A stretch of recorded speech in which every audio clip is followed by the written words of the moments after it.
All right, folks, let's do this full moon in Capricorn video. I am recording this on July the 19th at around 8:19 p.m. Pacific time. Of course, we have the full moon in Capricorn. For me, it's Saturday night, Sunday morning. So technically on July the 21st, but in the early hours of the 21st for me. And I think for most of the world, we're looking at July the 21st as the date of the second Capricorn full moon. I say the second Capricorn full moon because this is one of those instances where we had a full moon in the very first degree of Capricorn on June the 21st.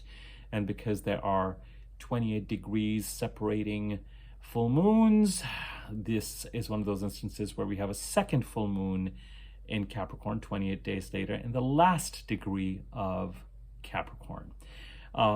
This restores. We're so clear as astrologers that we prefer it when a new moon happens and the related full moon happens 2 weeks after that new moon, and then we go back to the next new moon. This restores that order. For a while now, we've had the full moon related to a particular new moon happen 2 weeks before the new moon, which basically all that's meant is that the full moon has happened, brought something to a culmination, and the new moon 2 weeks later has allowed us to start acting on it or taking care of things. Now we follow a rhythm that I think is easier for us to just kind of incorporate. A new moon happens in a certain part of the chart, the sign of Cancer in this case, on July the 5th. 2 weeks later, on July the 21st, we have a full moon in Capricorn. 2 weeks from then, August the 4th, we'll have a new moon in Leo.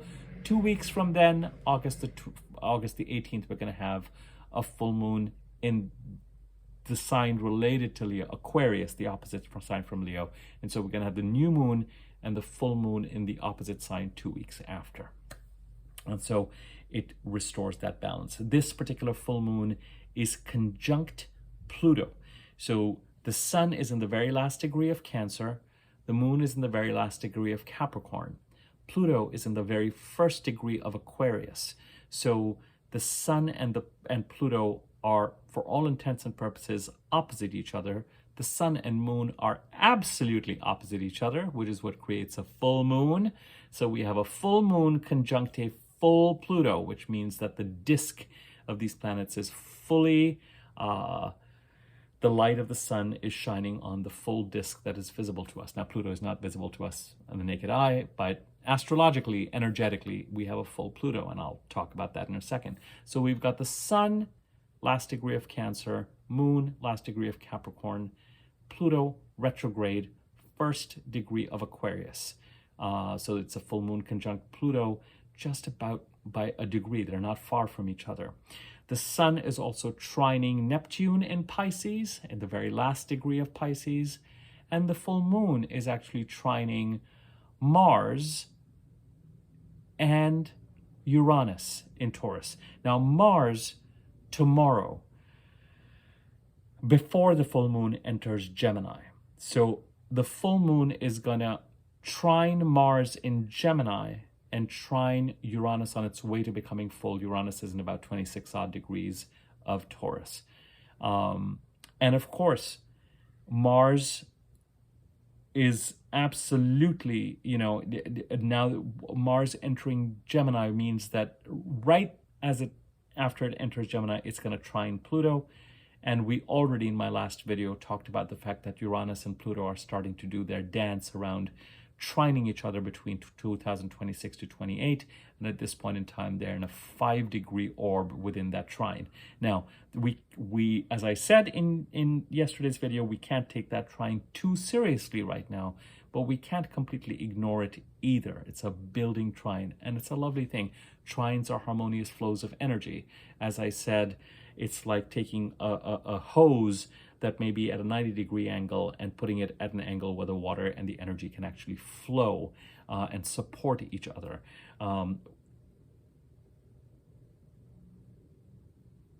The full moon that we had on the 21st of June was square Neptune. Both the sun and the full moon squared Neptune. And a square is a much edgier, standoff, face-offy type energy. And this particular full moon has some glorious aspects around it, with the sun trining Neptune, no longer squaring it, and the full moon trining Mars and Uranus, and Mars and Uranus trining Pluto as well. The one square that is encoded in this full moon is that Mercury in Leo is getting ready to square Uranus in Taurus. And all these, the vast majority, with the exception of Uranus trining Pluto, which is going to happen in 2026 to 28, the Sun trining Neptune, Mars squaring Uranus, Mars trining Pluto, all happen on the same day as the full moon. So it's not as if these aspects are that wide. It's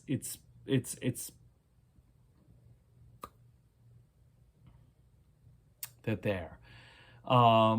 Mercury squaring Uranus, Mercury and Leo squaring Uranus, some sort of communication needed building in the Leo part of our chart where Mercury currently is, that is going to help us pursue a more individual path in the Taurus part of our chart. And Mercury will square Uranus 3 times because Mercury is in its shadow period. So Mercury squares Uranus on the 21st. It's going to go retrograde on August the 4th or August the 5th, depending on where you're at. It's going to square Uranus again. When it's retrograde, and after it goes direct on August the 20th, it will square Uranus again. So whatever this communication is, this opportunity is, it's still, it's a developing thing. Let me, and the other thing that's nice about,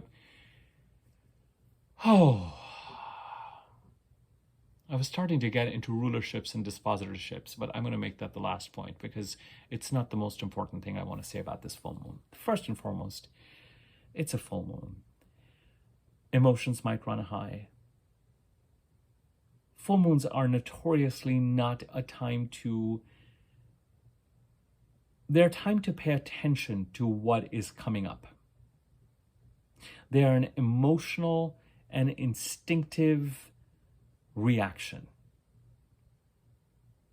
And they can often mean meltdowns and tantrums and expression, but it becomes important with a full moon to really pay attention to what is being said and what is underneath. If you're on the receiving end of someone blowing up, I would still listen to see what the truth of a situation is. If you are delivering what is blowing up, I would say pay attention to, because with full moons, there's a kind of an uncontrollable energy. The moon, in some traditions, astrological traditions, really stands for us as individuals, but it stands for our emotional energy. It stands for our intuitive energy. A full moon, as you know, has a kind of a blowing a gasket kind of feel to it. You know, as I like to say, the pot of milk can come to the boil and overflow emotionally, energetically. Heading to the full moon, which is where we are at, you might feel really busy and really pressured, and the to-do list and the ability to get things done is very present, but it might just feel very unwieldy. The week after the full moon, next week, is really fascinating. There's very little going on astrologically in terms of general transits. So I will maintain that next week might continue to be a great week to make progress and get things done and move forward on things. Remember what I've said to you all along: May, June, July, forward movement. August, when Mercury goes retrograde, a time to pause and let the Mercury retrograde reveal to us what is in our blind spot, so we can incorporate that. And then we move forward.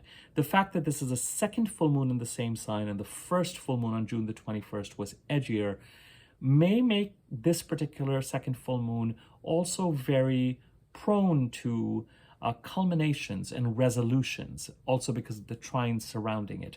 There could be offers as you head to it. A cycle could become complete. There could be a kind of visibility, a temporary visibility for some people. Full moons can also be positive things. Something gets completed, something gets sorted out for the time being. You take the light in some ways. You know, as I said, you find yourself visible for a certain period of time in a certain arena. And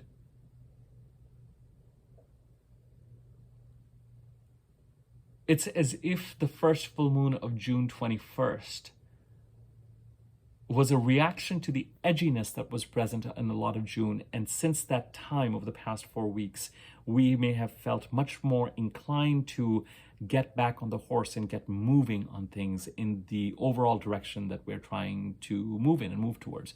We may have made a lot more progress. July, as I've said to you, has a lot of wonderful aspects and forward-moving aspects, associated with it. But it also, because it has all these oppositions to Pluto, and this is a full moon conjunct Pluto, there's an edge to it as well. There's an awareness of stress, an awareness of tension, an awareness of power dynamics. And power dynamics may not always be obvious with Pluto. It's a question of who's getting in my way and who is yanking my chain. And, it's not always that conventional either. It could be that you need something from someone and you feel like they think it just has that component to it. There's an awareness of the stress in July has come from the oppositions to Pluto, no question. Everything else around it has had so much positive flow and energy. Even as I said to you last week, I mean, we're talking about it being Friday this week. I'm talking about the week before, as we headed towards, what was it? July the 12th. That whole week was a little bit tense and intense with Venus opposing Pluto. And then once the opposition was complete and we had Mars conjuncting Uranus on 13th, 14th, 15th, all of a sudden we had the power to kind of break through and start to become functional again. And this week has retained some of that functionality, but with the sun getting ready to oppose Pluto, we have the full moon on the 21st. And I think the very next day, the sun enters the sign of Leo. And as planets enter the sign of Leo, the first thing they're going to do is oppose Pluto. With the sun, it is a much more internal awareness. It's less about Mercury opposing Pluto and having that sense of something needs to be communicated, something needs to be said. Venus opposing Pluto and feeling like finances and relationships were under some sort of a microscope. And the Mercury-Pluto opposition could have gone back to the Mercury-Pluto conjunction on February the 5th. The Venus-Pluto opposition could very well have gone back to the Venus-Pluto conjunction on February the 17th. The Sun-Pluto conjunction occurred where this full moon is occurring on January the 19th, January 20th. The Sun and Pluto conjuncted January 19th, 20th of this year, just before they both moved into Aquarius. So the conjunction did not happen in Aquarius like the Mercury-Pluto conjunction and the Mars-Pluto conjunction and the Venus-Pluto conjunction in February of this year. The Sun-Pluto conjunction actually happened in Capricorn, very, very close to where this full moon is occurring.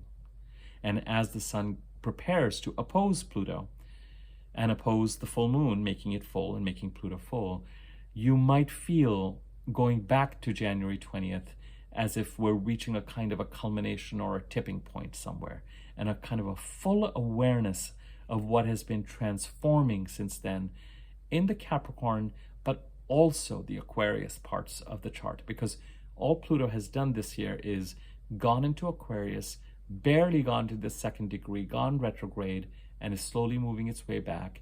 In September, he's going to come into Capricorn properly and then go direct within that last degree of Capricorn and be out of Capricorn for a long time and into Aquarius for the next 18-19 years in November of this year, thereby ending his transit through Capricorn since 2008. The full moon conjunct Pluto may bring an intuitive awareness of what you need to do to help close out Pluto's transformation in Capricorn since 2008. The part of your chart occupied by the sign of Capricorn, the house in your chart occupied by Capricorn, has gone through a steady transformation for your benefit since 2008, an empowerment. It may not feel like an empowerment if you are very attached to something that Pluto has been trying to remove on your behalf, or somebody else has been trying to hold you and keep you in a certain place to serve them. That is when the question of power struggles and the question of Plutonian transformation feeling heavy comes into play. Outside of that, in my experience, Pluto's transformations are trying to empower you and work for your benefit in the Capricorn part of the chart. So it would not surprise me if over the last week you've had some feelings, a sense of resolve, a sense of what needs to be done to help Pluto finish up this transformation since 2008 in the Capricorn part of your chart. And you could now look back to 2008 with Pluto. In hindsight, it becomes very clear what started to transform, how did it start to transform. And with the Capricorn transformation, both the year 2008 and also the year 2011 are significant, given what was going on astrologically around that time, during that time. Pluto and the transformation Pluto wanted to make is going to try to make and build on in Aquarius of the next 19 years. Some of that has to do with whatever occurred between January 20th and February 20th of this year, when Pluto entered Aquarius in a much more intentional way than it did last year, when it entered Aquarius more briefly. And indeed, the squares to Pluto as the planets have entered Taurus, the trines as they enter Gemini, Mars entering Gemini, trining Pluto, the oppositions to Pluto, all keep that conversation alive. And they're going to continue to keep that conversation alive for the next 19 years. A full Pluto. I have never, even though this full moon has these harmonious, supportive, resolution-oriented aspects around it, I have never known Sun opposition Pluto to be a comfortable, completely comfortable transit. At least an awareness, an internal awareness of what it is that needs to transform, but also an awareness of power dynamics in our lives.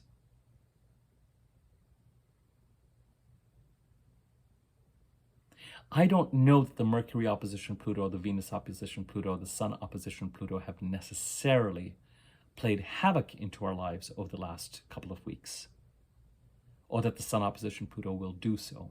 But it's certainly with the Sun opposition Pluto, and even with Mercury and Venus, brings an awareness of what could topple over into an out-and-out power struggle.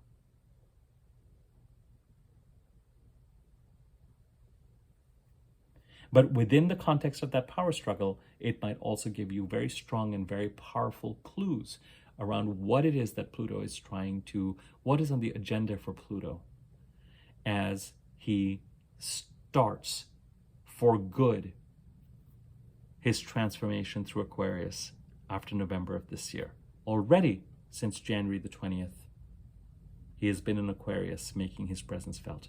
I think that when we are starting to wrap up this Pluto and Aquarius transit about 18 years from now, we're going to look back to 2024 and go, aha, this is what started it all. And at the same time, as I've maintained for a while, what is even more important is helping Pluto wrap up the transformations that Pluto has been trying to make in your Capricorn part of the chart since 2008. Really think about it and intentionally dot the I and cross the T. If we just look at this full moon, that is what this full moon is at its essence. The Sun, opposition the Moon, conjuncting a retrograde Pluto. Now, if we add to this the Sun trining Neptune, there's a sense that something that was edgy and required action and had a lot of energy around it and towards it. And by that, I mean kind of edgy, challenging, I need to do this, I need to get this done, I need to start working on this, that kind of energy. It's possible that as you head towards Sunday, some of that has eased up and you found a sense of resolution, or there's been greater flow. June was marked by the personal planets squaring Saturn and Neptune in Pisces. And July, as the planets have moved into the sign of Cancer, has seen some of that ease up and there be greater flow around greater cooperation, greater harvesting to some extent between these planets as they go through the sign of Cancer, and Neptune and Saturn in Pisces. And of course, at the time of this full moon, the full moon a month ago squared Neptune, and now the Sun trines Neptune.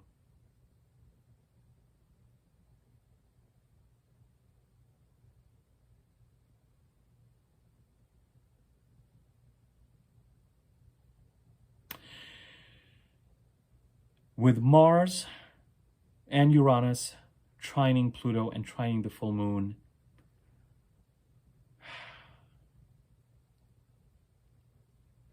again, these are just glorious, these are lovely, lovely aspects.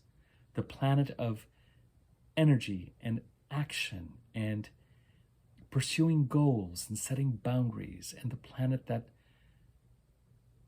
with the full moon, I'm much more intrigued by the trine to Uranus, because it's a pure trine between the signs of Capricorn, the moon in Capricorn, and Uranus and Taurus. Capricorn and Taurus as signs trine each other. That doesn't mean that the full moon is not trine Mars and Gemini, but you know, there's a support between the Earth sign houses, the Taurus part of your chart and the Capricorn part of your chart. And one of the things worth looking at is, what is it that continues to occur over the next 48 hours that gets you to a place where something related to the full moon in Capricorn can support or be supportive of the path that Uranus wants you to follow, that is individual to you in the Taurus part of your chart. What all of this means in terms of the glorious aspects is that for some people, offers opportunities. There's a workability around this full moon. There's a culmination around this full moon. It's as if typically you look to the last new moon to kind of bring something into intuitive and emotional focus 2 weeks later. This particular full moon goes back to June 21st. It's like a line from June 21st, where things were edgier and more stressful, to July 21st, where it feels like, okay, by July 21st and for the week after, we might actually make a certain amount of progress, and then we have to pause. So I would advise everybody to continue to be in action till the end of July. And you might find that after Sunday, the energy is actually much more balanced and much more productive in being able to get things done and get things moving. Less emotionally edgy, less emotionally pressured. Maybe even a little bit less stressed out, which is very full moony. Mercury squaring Uranus with the full moon trining Uranus, it brings this question into, from the Leo part of the chart, is there some sort of communication, transaction, developing that is going to develop all the way into September. Something gets communicated to you that needs to develop and percolate all the way through September, with Mercury direct, retrograde, and direct, and during that process squaring Uranus 3 times to help you, and action needing to be taken related to communication and transactions and reviewing things that could help you move again along the right direction for you in the Taurus part of your chart, to honor and help Uranus do his work in the Taurus part of your chart. Bottom line, with all of these kind of nitty-gritty stuff, lovely glorious full moon, but still a full moon conjunct Pluto with the Sun opposite Pluto. So while there's much greater flow, much greater productivity, a greater sense of achievement, for some people even offers and culminations and resolutions, there's still a powerful edginess that we're going to be feeling for the next 3 or 4 days, till the 23rd, when Sun opposes Pluto, when the Sun opposes Pluto. And I would still say over the next, till the 22nd, just kind of keep your eyes peeled.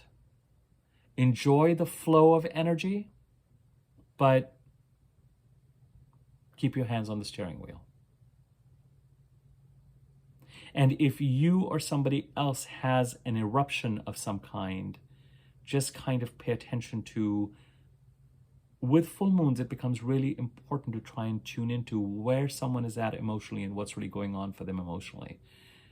If something erupts, you might learn a lot about what is actually occurring. Very important with the full moon. Don't just write it off as a tantrum.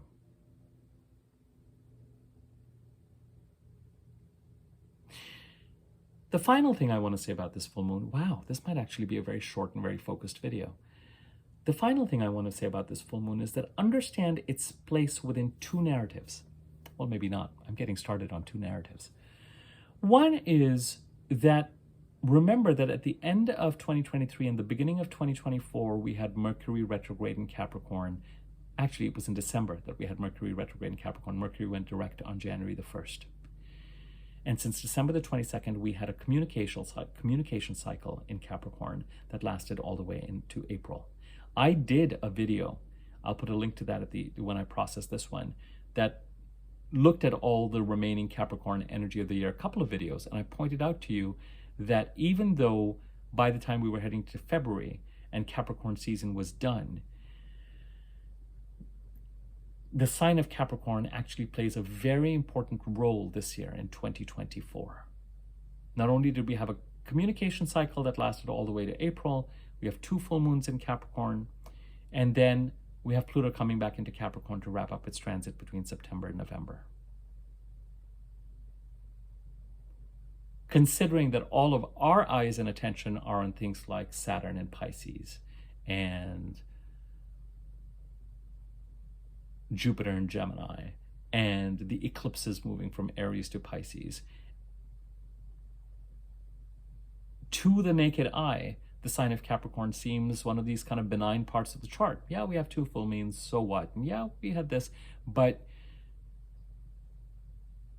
a Mercury cycle is a really important, powerful foundation that gets set in the Capricorn part of the chart till about April of this year. And then these 2 full moons. There could be that you received a prompting, an intuitive prompting on June the 21st to get certain things done and wrapped up by the end of July. And Sunday may act as a bit of a milestone in that.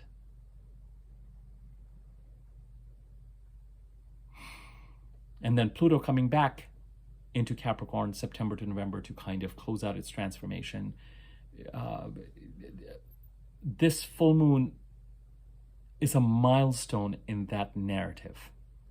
What has been going on and building in the Capricorn part of your chart for you since Christmas time, roughly.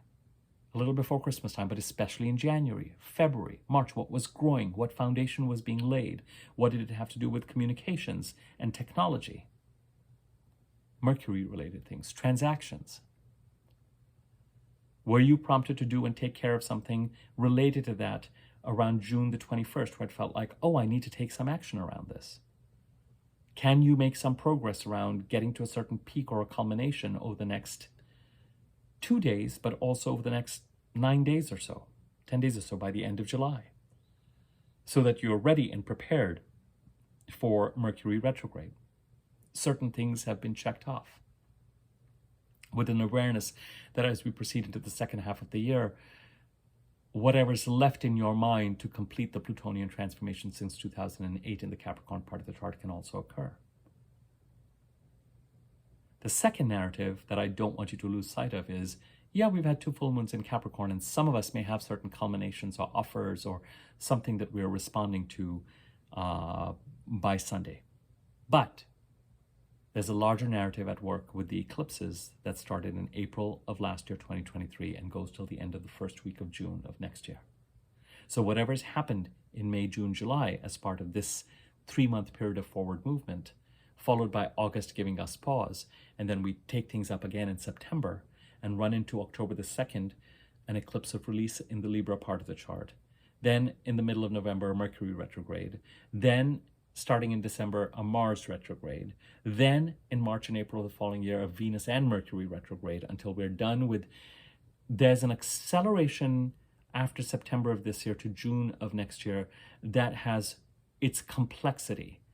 But this particular full moon is not an entire culmination in and of itself. It's still part, it's a milestone within that narrative.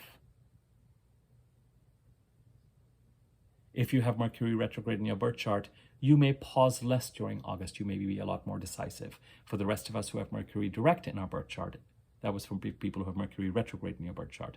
For people who have Mercury direct in your birth chart, Mercury retrograde may mean that you really do have to stop moving quite so much, be less decisive, and be open to things needed to change based on what you learn. Incorporate that. Figure out where you're going to invest in, where you're not going to invest in after August the 28th. Be careful of committing to anything in August if you absolutely have to know that things might change as you head towards September. None of this is relevant for what we're going to do over the next 48, 72 hours and over the next 10 days to a large extent, because Mercury is still moving forward, and more importantly, July till the end of July and till the full moon on the 21st and for the week after. Still forward movement time. Try and get as much done as possible to move in a certain direction. Some of these things, because Mercury it's in its shadow period, as Mercury goes retrograde and then direct again, you might be able to see if there are things around this time that are being revisited continually.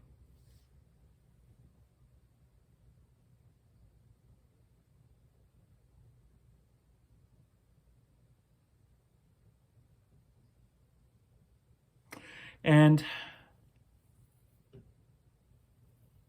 also keep in mind, and again, I tell you this, and I'm going to put money, I tell you this with a sense of wonder every time, because this is something I have noticed and no one ever told me. I did not read it in a book. In my work, I started to notice that 2 months before a lunar eclipse, events related to that lunar eclipse start to bubble up.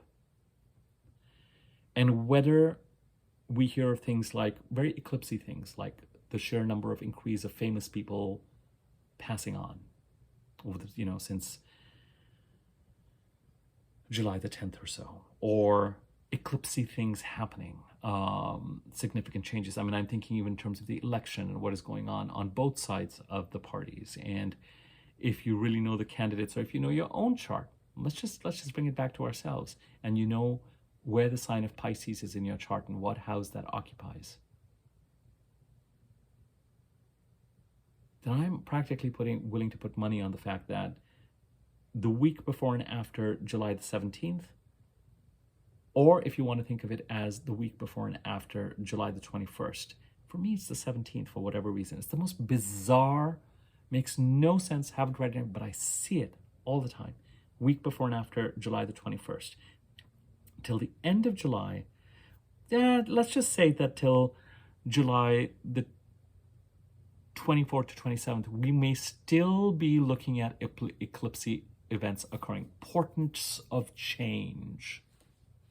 Significant change. Now, I've already done a video earlier this week about the new set of eclipses on the Pisces-Virgo axis. I'll put a link to that too at the end of this video. That takes us into, what is it, February 27 or something like that, all of 25. There are a couple more eclipses on that axis in 26, February 27. So we're just heading in that direction, but it is unmistakable. Unmistakable if you know where the sign of Pisces is in your chart. And it's only going to grow towards this milestone on September the 17th, which is the first Pisces lunar eclipse. Saturn is the ruler of this full moon. Saturn is retrograde in Pisces.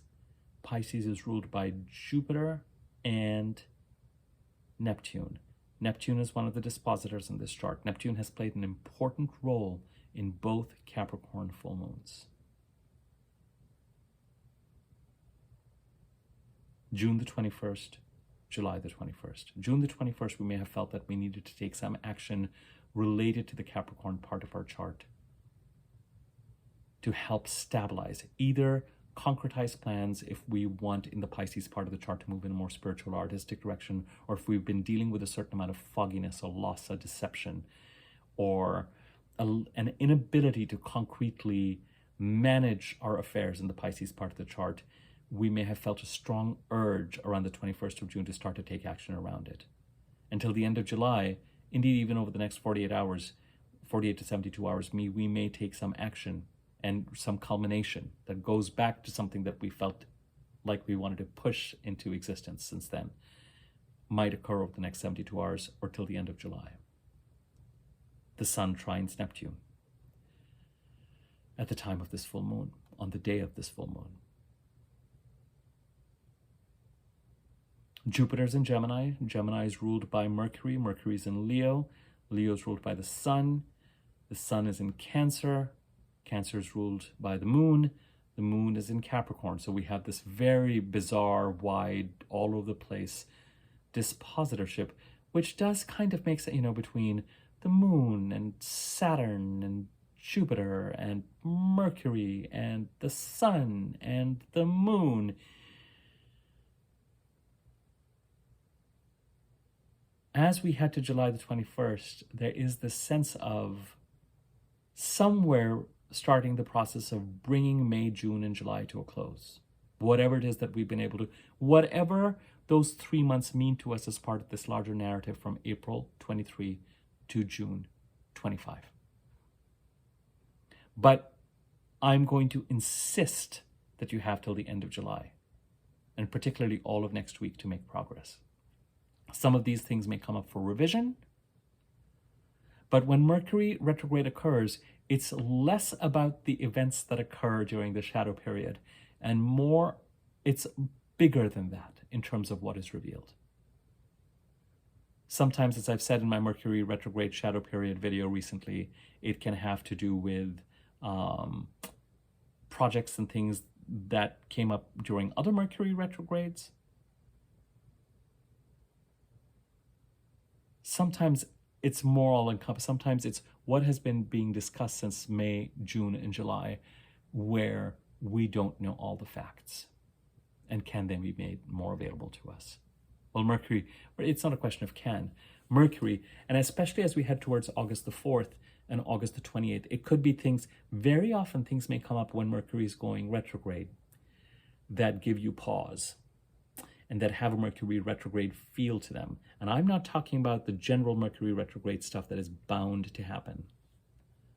Delays, miscommunications, all that kind of good stuff. Lost bags, blah, blah, blah. I'm talking about something comes up and it's just like, oh, really? And then it reaches, it's like an opening parentheses and it reaches its closing parentheses around August the 28th. The other thing is, I've said, be careful in August if something comes up as an offer or a need to sign something or commit to something. Either look at the details multiple times to make sure they're there, or understand that all the details, no matter how hard anyone tells you that they've got everything finalized, they know exactly how things are going to go and what's going to happen, things will change after Mercury goes direct. This full moon, a culmination. Over the weekend, try and make the most of the flow. There could be visibility. There could recently have been offers. Try to move forward to bring some resolution to all the areas where there are trines between the Sun in Cancer and Neptune in Pisces. Can there be some flow with the stabilizing Pisces part of the chart?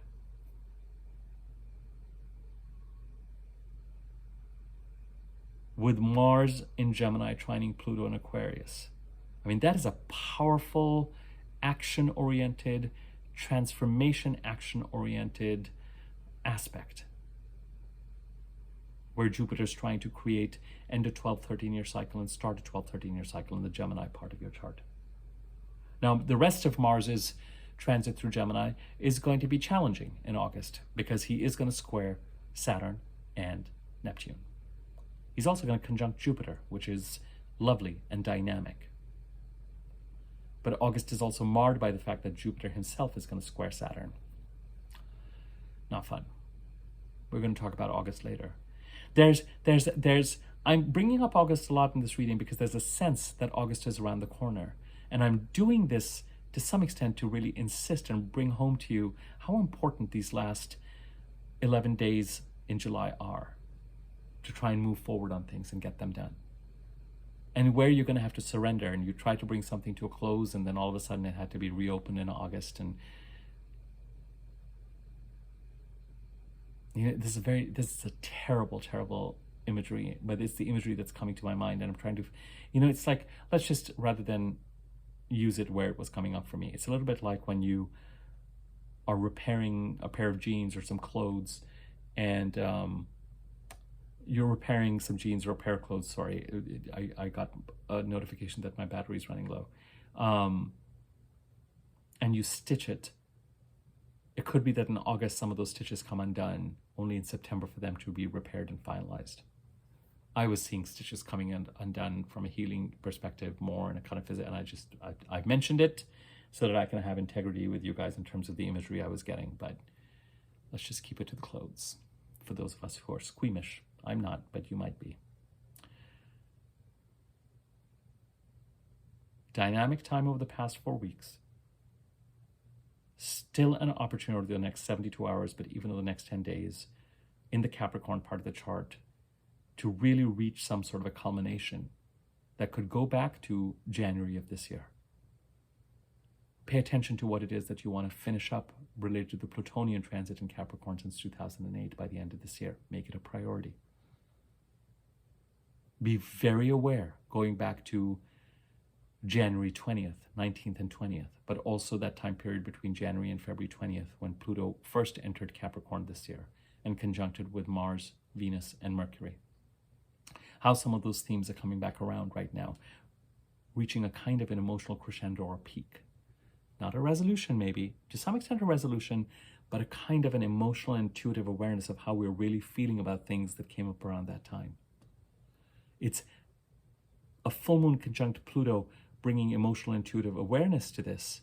It's going to be our emotional truth that we all will have to contend with. It's what we always have to contend with. No matter what it is that was being told to us, this is the power of the full moon to put us in touch with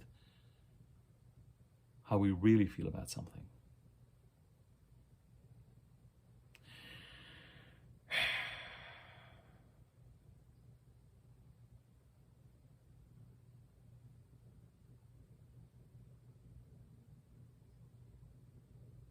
Trying to see if there's anything else I want to say. No, with the Mercury-Uranus square, as I said, it's encoded into this full moon, but to me, it's an energy that starts now and takes us into September. There's something, you know, if there's something new that comes up, it could be that some element of that is going to be looked at, and then the truth around it is going to emerge, and then it's going to reach some sort of resolution in September. I see that much more as part of the Mercury retrograde cycle because it's one of the aspects that Mercury is going to make 3 times when it's retrograde. It could start to show itself around this time over the past few days and headed towards the end of this week.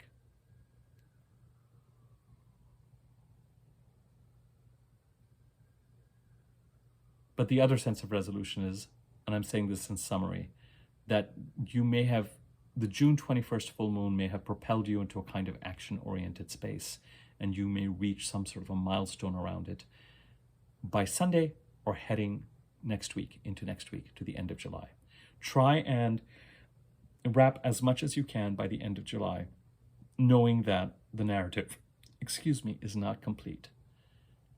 And that to some extent, the week before and after this full moon is complicated, not only in your trying to get things done, but in your also being acutely aware of what the Pisces eclipses, North Node eclipses, the first of which is on September 17th, is going to be putting on your menu. It's made its presence felt. There's no question about it in my mind. If you would like me to take a look at your chart and give you a reading, you can read your chart for you or make you an easy-to-use version of your chart. My email address is in the description box below. You can reach me there and I can give you information about rates and offerings. Like, comment, share the video if you found it useful. By all means, it not only makes the content available to someone who might find it useful. It helps the channel. Subscribe to the channel if you have not already. By the end of this month, I will stop posting these videos on Facebook and Twitter. So please subscribe to my YouTube channel. And right next to the subscribe button is a bell icon. Hover over it. There's a wiggly bell on top. Click on it and you'll be notified whenever I do new videos. There's a thanks button. You can use that to contribute to the channel if you like. I talked about liking and commenting. If I didn't, I'll say it again. It gives the video circulation. Thank you to everybody who does. I am very grateful for that.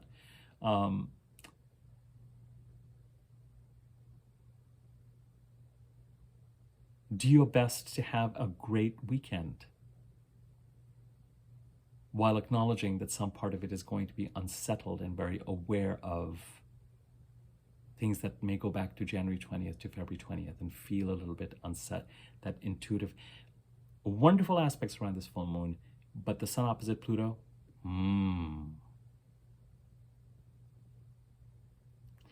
What needs to be transformed? What is Pluto trying to transform for you in the Aquarius part of the chart? How did it make its presence felt between January and February 20th?